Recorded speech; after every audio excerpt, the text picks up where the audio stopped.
ജ്ഞാനത്തിൻ്റെ പുസ്തകത്തിൽ നിന്നുള്ള വായന, അധ്യായം 5.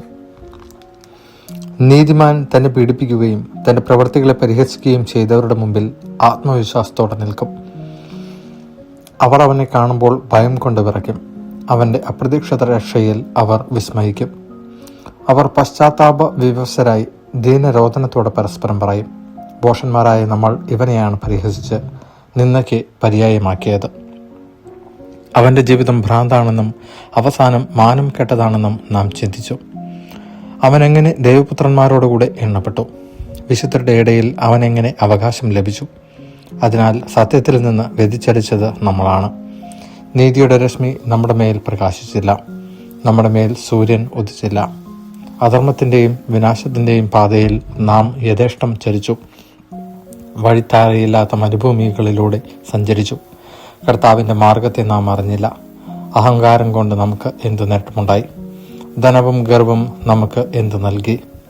നിഴൽ പോലെയും കടന്നു പോകുന്ന കിംവദന്തി പോലെയും അവ അപ്രത്യക്ഷമാകും. ഇളകി മറയുന്ന തിരമാലകളിൽ ചരിക്കുന്ന കപ്പൽ ഒരു രേഖയും അവശേഷിപ്പിക്കാത്തതുപോലെ അവ അപ്രത്യക്ഷമാകും. പറക്കുന്ന പക്ഷിയുടെ മാർഗം വായുവിൽ തെളിഞ്ഞു നിൽക്കുന്നില്ല. ചിറകടിയേൽക്കുന്ന ലോലവായു പറക്കലിൻ്റെ വേഗത്താൽ മുറിയുന്നു, എന്നാൽ അടയാളം അവിടെ ശേഷിക്കുന്നില്ല. ചിറക്ക് കൊണ്ട് വായുവിനെ തുളച്ചു കീറി പക്ഷി മുന്നോട്ട് പോകുന്നു, എന്നാൽ അതിൻ്റെ അടയാളം അവശേഷിക്കുന്നില്ല. ലക്ഷ്യത്തിലേക്ക് എയ്യുന്ന അസ്ത്രം വായുവിനെ ഭേദിച്ചാലും ഉടനെ അത് കൂടിച്ചേരുന്നു. അങ്ങനെ അസ്ത്രത്തിൻ്റെ മാർഗം ആരും അറിയുന്നില്ല. അപ്രകാരം നമ്മളും ജനിച്ച ഉടനെ ഇല്ലാതായി. സുഹൃതത്തിൻ്റെ അടയാളമൊന്നും നമുക്ക് കാണാനില്ല. നമ്മുടെ ദുഷ്ടതയിൽ നാം നശിച്ചു. അധർമ്മിയുടെ പ്രത്യാശ കാറ്റിൽപ്പെട്ട പതിര് പോലെയും കൊടുങ്കാറ്റടിച്ച് പരത്തിയ പൊടിമഞ്ഞ് പോലെയുമാണ്. കാറ്റിൻ്റെ മുമ്പിൽ അത് പുക പോലെ ചിതറിപ്പോകും. ഒരു ദിവസം മാത്രം താമസിച്ച അതിഥിയുടെ സ്മരണ പോലെ അത് അസ്തമിക്കും. നീതിമാന്മാർ എന്നേക്കും ജീവിക്കും. അവരുടെ പ്രതിഫലം കർത്താവിൻ്റെ പക്കലുണ്ട്. അത്യുന്നതൻ അവരെ പരിപാലിക്കുന്നു. അതുകൊണ്ട് മഹത്തരവും സുന്ദരവുമായ കിരീടം അവർക്ക് കർത്താവിൽ നിന്ന് ലഭിക്കും. അവിടുത്തെ വലതുകരം അവരെ രക്ഷിക്കും. അവിടുത്തെ ഭുജം അവരെ കാത്തുകൊള്ളും. കർത്താവ് തീക്ഷ്ണതയാകുന്ന കവചമണിയും തങ്ങളുടെ വൈരികളെ തുരത്താൻ തൻ്റെ സൃഷ്ടികളെ ആയുധമണിയിക്കും. അവിടുന്ന് നീതിയെ മാർച്ചട്ടയാക്കും, നിഷ്പക്ഷമായ നീതിയെ പടത്തൊപ്പിയാക്കും.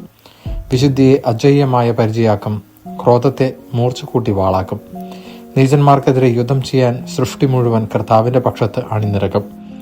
വിദ്യുച്ഛരങ്ങൾ നന്നായി കുലച്ച മേഘവില്ലിൽ നിന്നെന്ന പോലെ ലക്ഷ്യത്തിലേക്ക് ഊക്കോടെ കുതിച്ചു പായും. കമിണയിൽ നിന്നെന്ന പോലെ ക്രോധത്തിൻ്റെ കന്മഴ അവർക്കെതിരെ വർഷിക്കും. കടൽ ശോഭിക്കും, നദികൾ നിഷ്കരണം അവരെ വിഴുങ്ങും. അവർക്കെതിരെ ശക്തിയായ കാറ്റും വീശും, കൊടുങ്കാറ്റ് അവരെ ചുഴറ്റിയെറിയും. അധർമ്മം ഭൂമിയെ ശൂന്യമാക്കും, ദുഷ്കൃത്യം രാജാക്കന്മാരുടെ സിംഹാസനങ്ങളെ തകിടം മറിക്കും. ദൈവവചനമാണ് നാം കേട്ടത്.